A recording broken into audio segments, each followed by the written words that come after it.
An autistic woman rejected on a Christmas blind date until twin girls walked over and signed, "Can we join you?"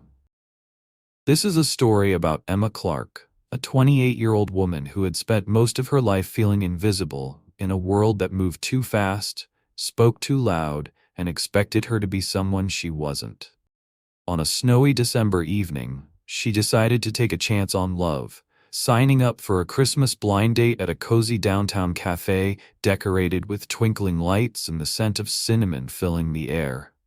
She arrived early, dressed in her favorite red sweater, her hands trembling as she waited at a corner table, watching couples laugh and families gather. But as the minutes turned into an hour, the truth became painfully clear. Her date wasn't coming. He had seen her profile, maybe read the part where she mentioned she was on the spectrum, and decided she wasn't worth his time. Emma sat there, fighting back tears, feeling the weight of rejection pressing down on her chest like a stone. She was about to leave, to walk back into the cold, and pretend this night never happened, when two little girls with bright eyes and curly hair approached her table. They couldn't have been more than 8 years old, and they were signing, hands moving with grace and intention. One of them smiled and signed, "Can we join you?" And in that moment, everything changed. Before we dive deeper into this incredible story, take a moment to drop a comment telling us where you're watching from and what time it is in your corner of the world. If you're new here, hit that subscribe button and turn on notifications, because stories like this remind us why kindness matters. Now let's continue. Emma Clark had always believed in the magic of Christmas. As a child, it was her favorite time of year. The lights, the music, the warmth of her mother's homemade cookies filling their small apartment. Back then, the world felt manageable. Her parents understood her need for routine, her sensitivity to loud noises, the way she needed time to process conversations before responding. They never made her feel broken or different. They made her feel loved. But her parents had moved to Oregon 3 years ago to be closer to her older brother and his family. Emma had stayed behind in Chicago, determined to build a life of her own. She had a steady job as a data analyst for a marketing firm, a job that suited her perfectly, structured, predictable, with minimal social interaction. She had her own apartment, her own routines, her own quiet corner of the world. What she didn't have was connection. She had tried countless times to make friends. She joined book clubs, attended community events, even signed up for a painting class. But every time, the same pattern emerged. People would smile politely, make small talk, and then drift away.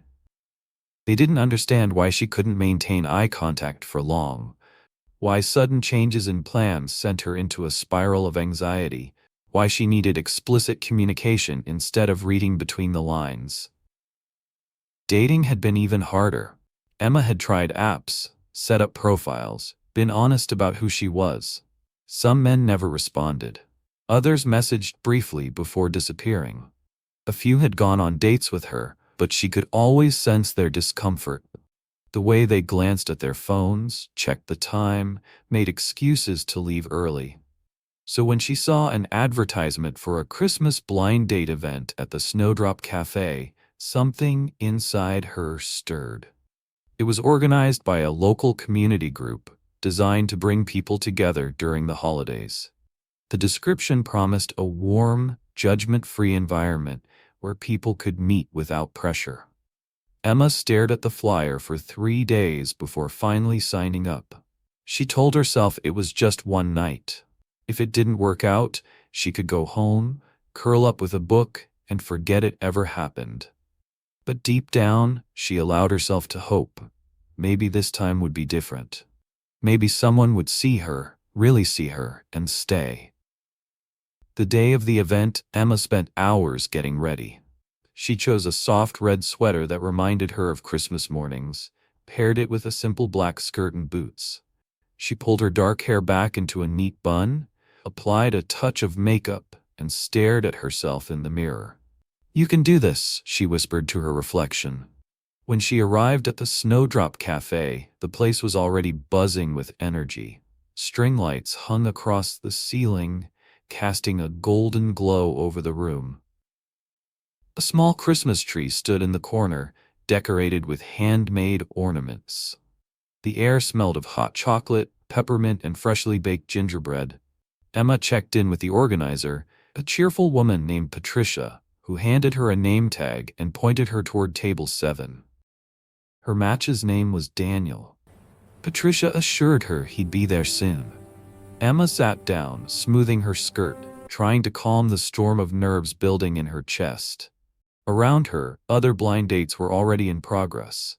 She watched a couple at the next table laughing over shared stories, their hands almost touching across the table. At another table, a man was showing a woman photos on his phone, both of them smiling. Emma checked her phone, 6:30, right on time. By 6:45, she started to worry. Maybe he was stuck in traffic. Chicago traffic could be unpredictable, especially with the snow.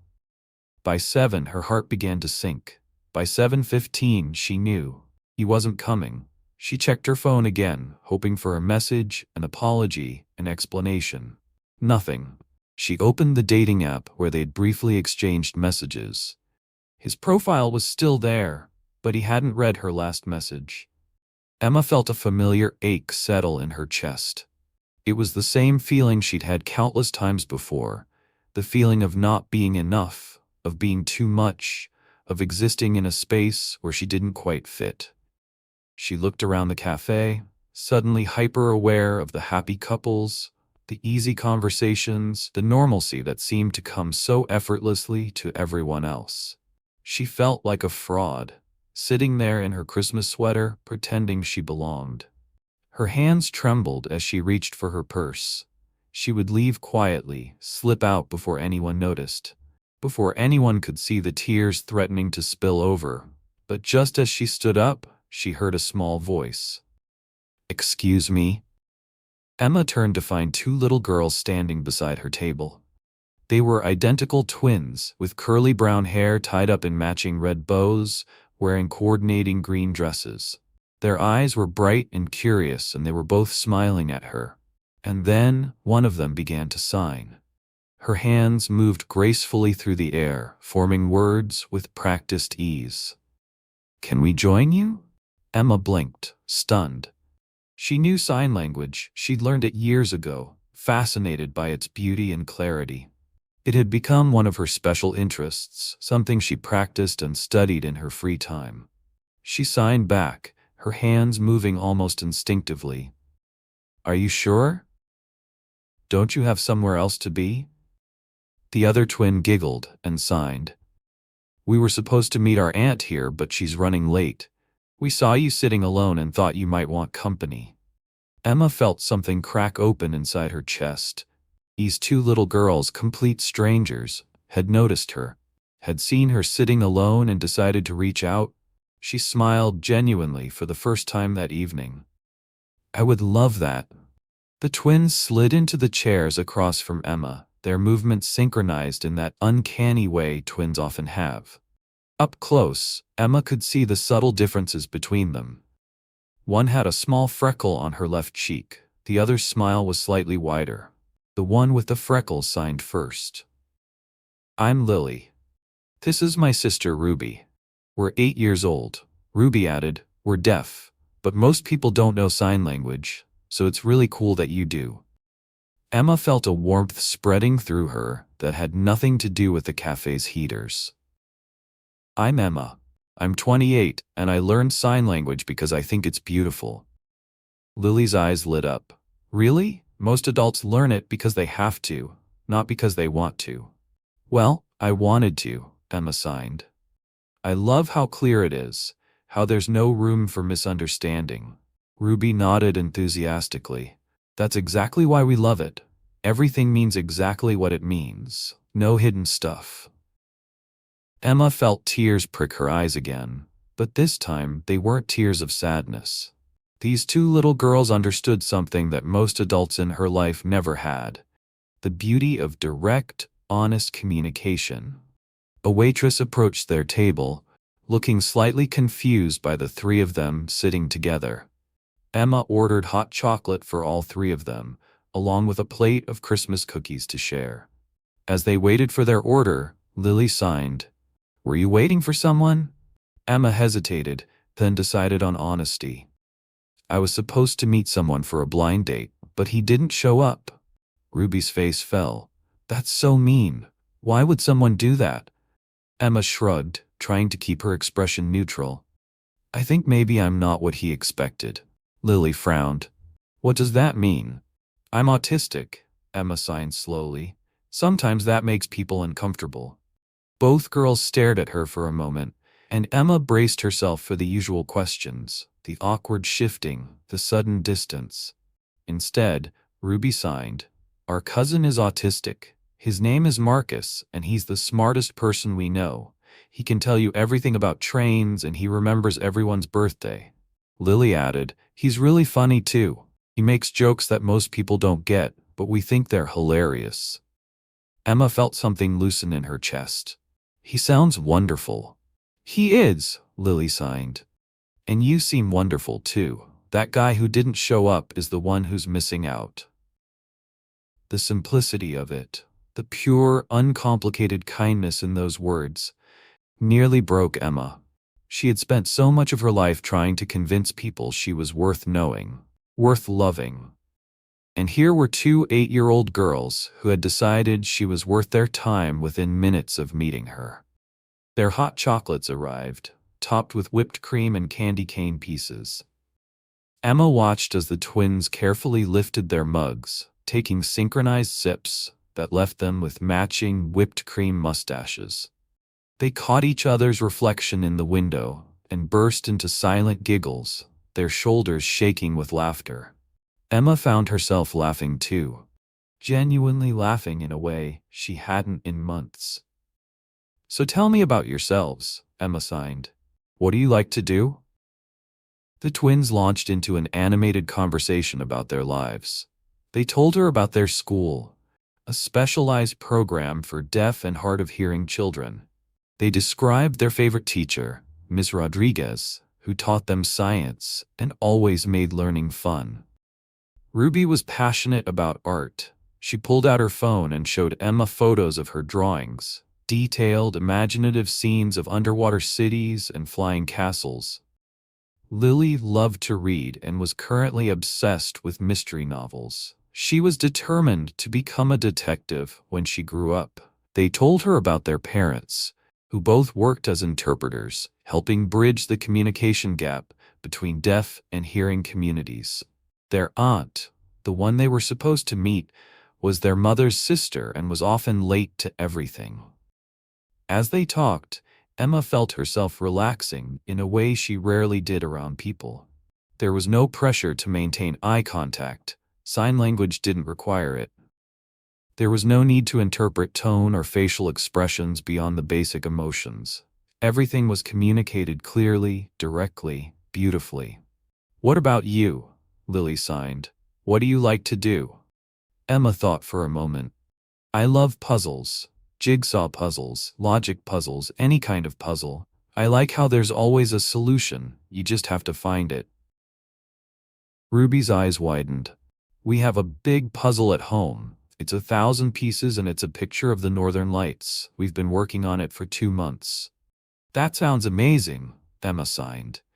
"Those are my favorite kind, the ones that take time and patience." "Maybe you could come help us finish it," Lily signed excitedly. Emma's heart swelled, but she signed carefully. "That's very kind of you to offer, but I'm sure your parents might not." "They wouldn't mind," Ruby interrupted. "They always say we should be kind to people and make new friends." Before Emma could respond, an older woman rushed up to their table, slightly out of breath. She was signing rapidly, apologizing for being late. This must be their aunt. The twins introduced Emma, explaining how they'd met. Their aunt, whose name was Jennifer, looked at Emma with genuine warmth. "Thank you for keeping them company. I got stuck in the most ridiculous traffic. An accident on Lakeshore Drive had everything backed up."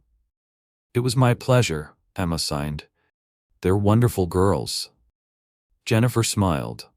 They really are. And they're excellent judges of character. If they decided to sit with you, that means you're someone special. The twins beamed at their aunt's words, then turned back to Emma. Lily signed. Can we exchange numbers? We'd really like to stay in touch. Emma felt a lump form in her throat. She nodded, unable to sign a response for a moment. When she finally could, she signed, I would really like that. They exchanged contact information, and the twins made Emma promise to text them soon.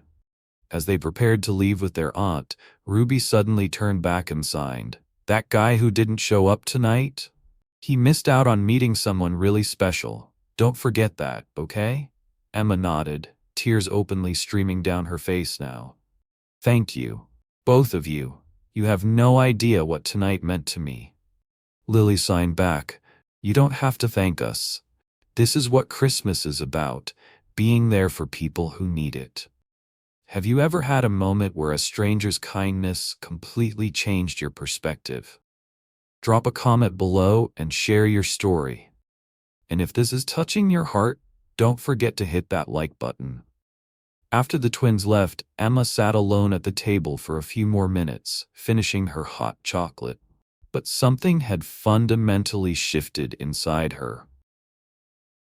The cafe no longer felt like a place of rejection. It felt like a place where something beautiful had happened. She walked home through the snowy streets, her boots crunching on the freshly fallen snow. The Christmas lights that had seemed mocking earlier now felt warm and inviting. She thought about Lily and Ruby, about their easy acceptance, their genuine kindness. When she got home, she didn't immediately change into her pajamas and hide under her covers like she'd planned. Instead, she sat on her couch, her phone in her hands, and looked at the new contacts she'd saved. Lily and Ruby Thompson. She composed a text message, then deleted it, then wrote it again.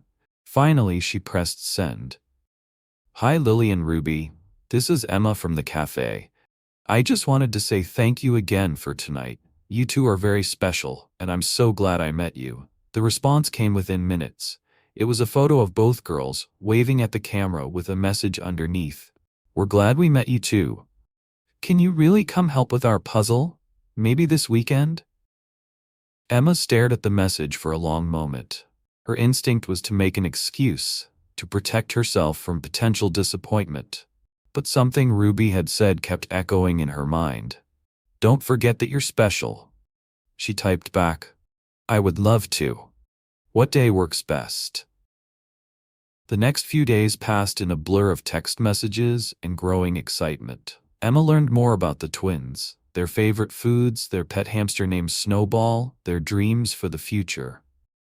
They sent her photos of their puzzle progress, of their Christmas decorations, of their everyday lives.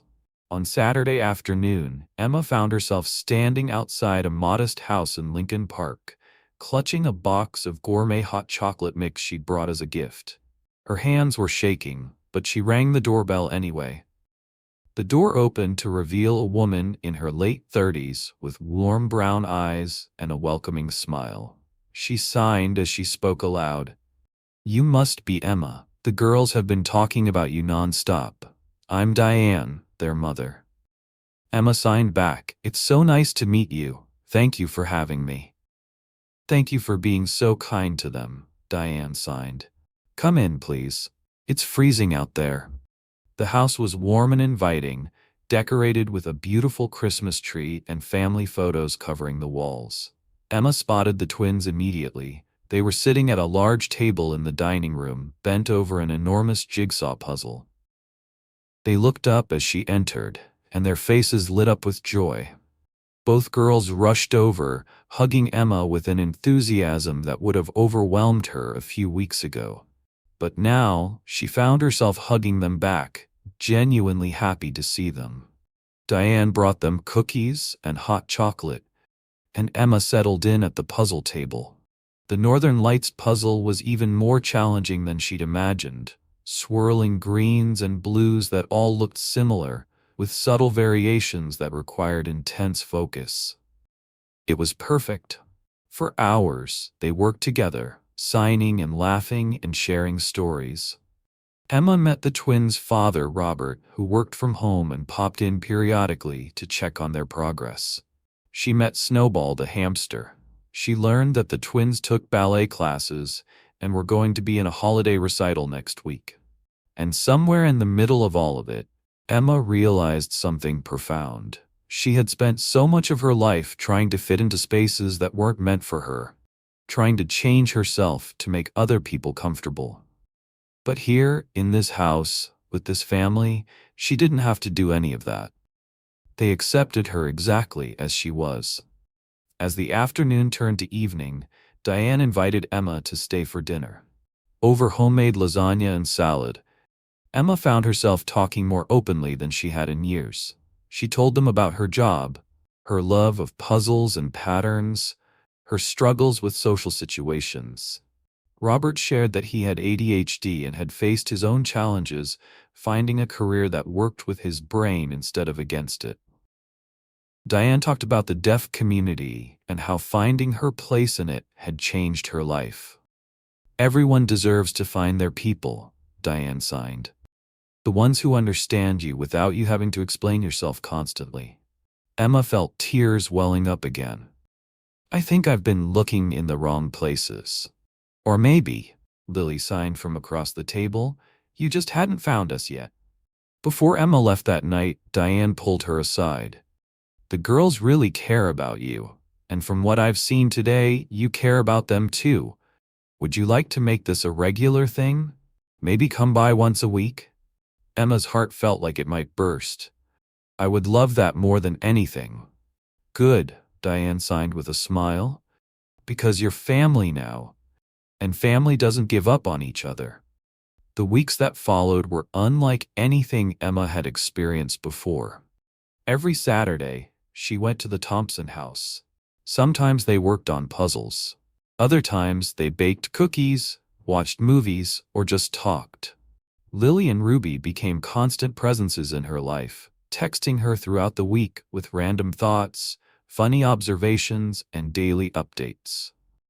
Emma found herself actually looking forward to social interaction for the first time in her adult life. Through the twins, she met other families in the deaf community. She attended a holiday party where sign language was the primary mode of communication, and for once she wasn't the one struggling to keep up.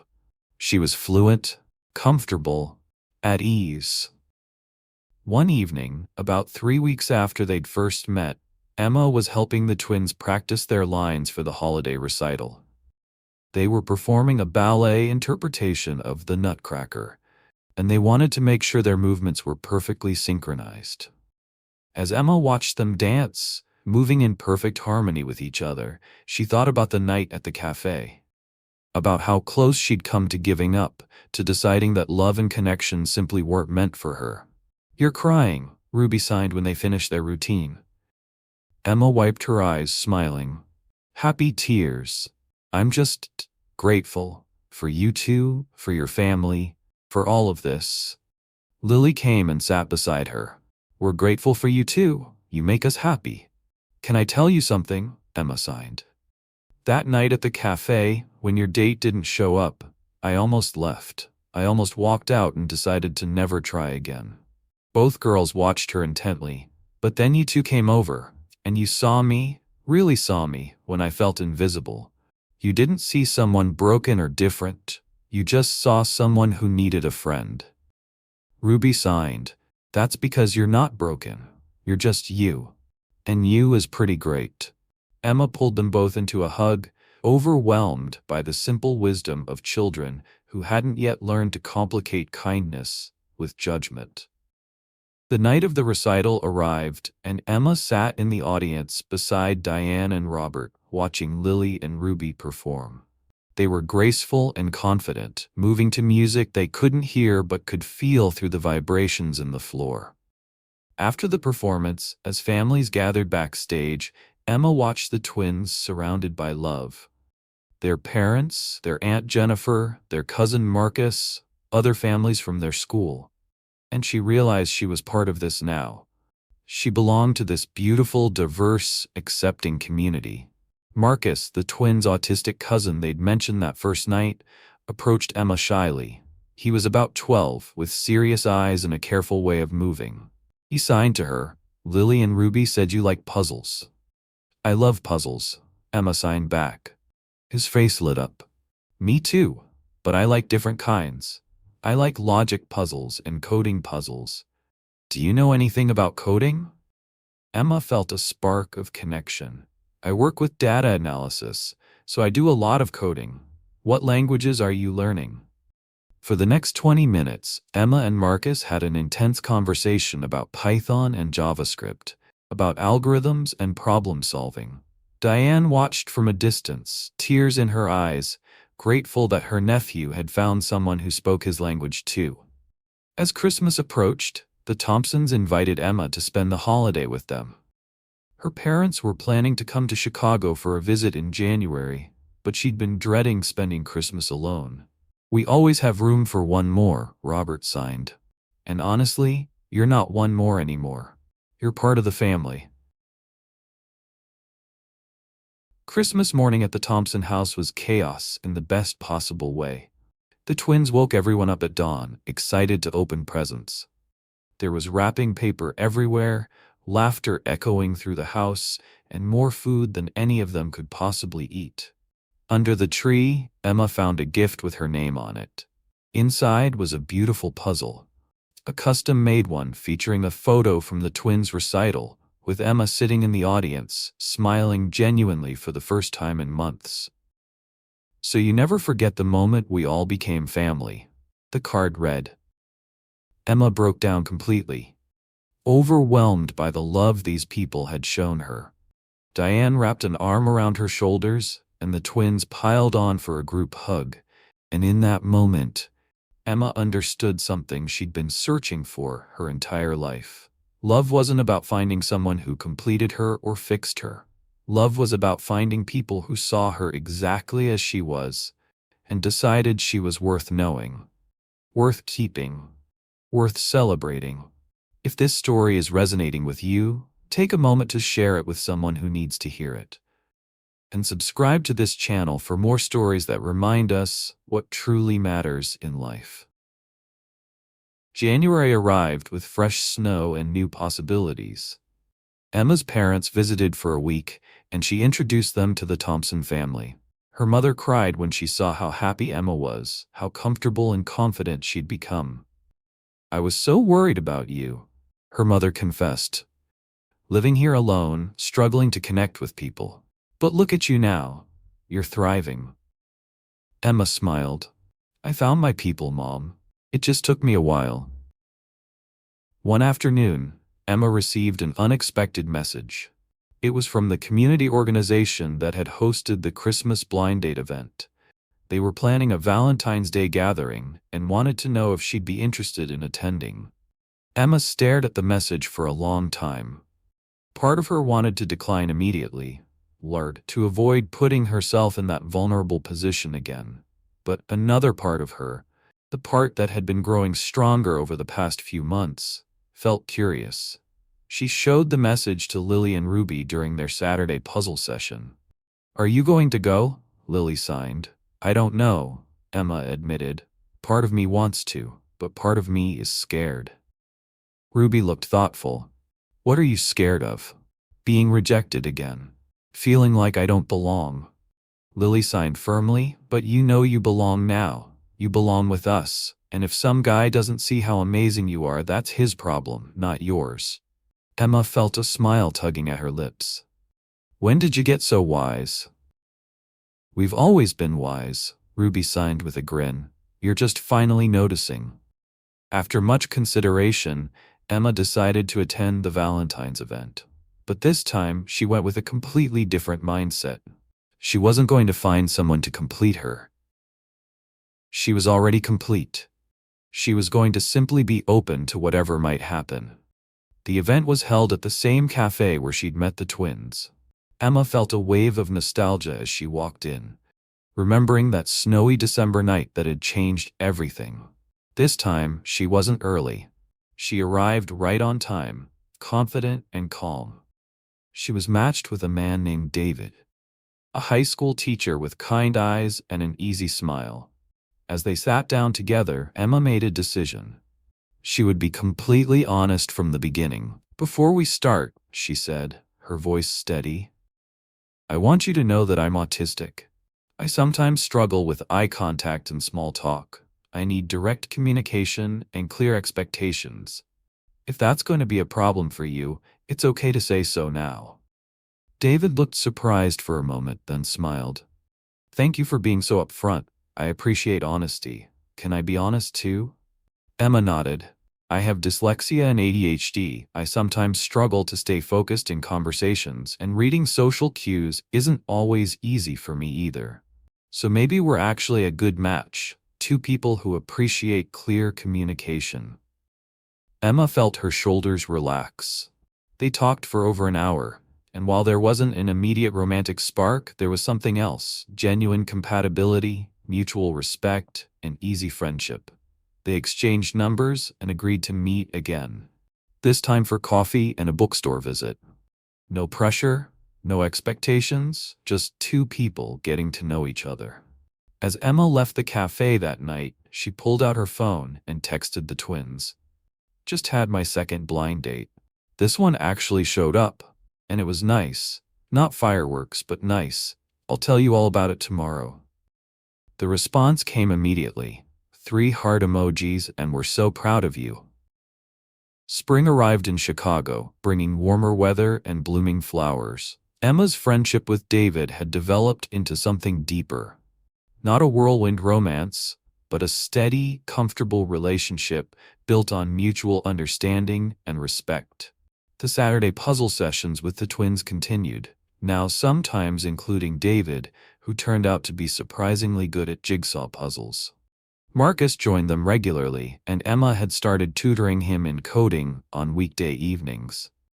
One Saturday in April, as they worked on a particularly challenging puzzle of the Grand Canyon, Lily suddenly put down her piece and signed, "Emma, can I ask you something?" "Of course," Emma signed back. "Are you happy now? Like, really happy?" Emma looked around the room, at Ruby concentrating on a corner piece, at David laughing with Robert over something on his phone, at Diane bringing in fresh lemonade, at Marcus explaining a new coding project to anyone who would listen. She thought about her life before that December night. The loneliness, the constant feeling of not being enough, the exhaustion of trying to be someone she wasn't. And then she thought about her life now. The community she'd found, the acceptance, the love that surrounded her daily. "Yes," she signed, tears streaming down her face. "I'm really happy. Happier than I ever thought I could be." Ruby joined the conversation. "Do you remember that night at the cafe, when we asked if we could sit with you?" Emma nodded. "I think about it all the time." Lily signed. "Do you want to know why we really came over?" Emma tilted her head, curious. "You said your aunt was late and you saw me sitting alone." "That's true," Lily signed. "But there were other people sitting alone too. We came to you because—" She paused, looking at her sister. Ruby continued, "Because you looked sad, but you were also wearing a really pretty Christmas sweater, and we thought, anyone who wears a Christmas sweater like that must be a good person. Someone who still believes in magic even when things are hard." Emma let out a sound between a laugh and a sob. "You came over because of my sweater?" "Well, that and your eyes," Lily added. "You looked kind, we could tell." Emma pulled both girls into a fierce hug. "You two saved my life that night. You know that, right?" Diane, who had been listening from the kitchen doorway, came over and joined the hug. "And you've enriched ours. That's how it works. We save each other." December came around again, bringing with it the familiar magic of Christmas. Emma stood in the Snowdrop Cafe, but this time she wasn't alone. The Thompson family had organized a holiday gathering for the entire extended deaf community they'd introduced Emma to over the past year. The cafe was packed with people signing, laughing, celebrating. David stood beside Emma, his hand warm in hers. They'd been together for 10 months now, taking things slow, building something real. Emma watched Lily and Ruby, now 9 years old, demonstrating a new dance routine they'd choreographed. She saw Marcus teaching a group of younger kids some basic coding on a laptop. She saw families who had welcomed her with open arms, who had shown her that belonging was possible. Diane appeared beside her with 2 mugs of hot chocolate, handing one to Emma. She signed with her free hand, "I'm glad you're here." "I'm glad you're here too," Emma signed back. "All of you, I don't know what my life would look like if Lily and Ruby hadn't walked over to my table that night." "Probably lonelier," Diane signed honestly. "But you would have survived. You're stronger than you think." "Maybe," Emma signed, "but I don't think I would have thrived. Not like this." Later that evening, as the party wound down, Emma found herself sitting at the same corner table where she'd sat a year ago. Lily and Ruby climbed into the chairs across from her, mirroring that first night. "So," Lily signed with a mischievous smile, "how does this compare to last year?"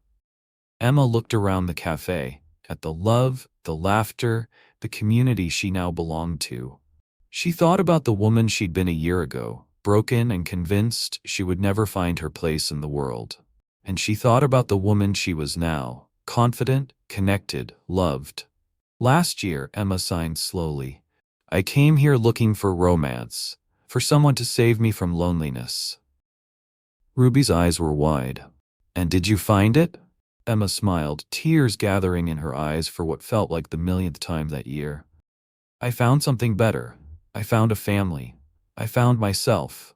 I found the courage to be exactly who I am."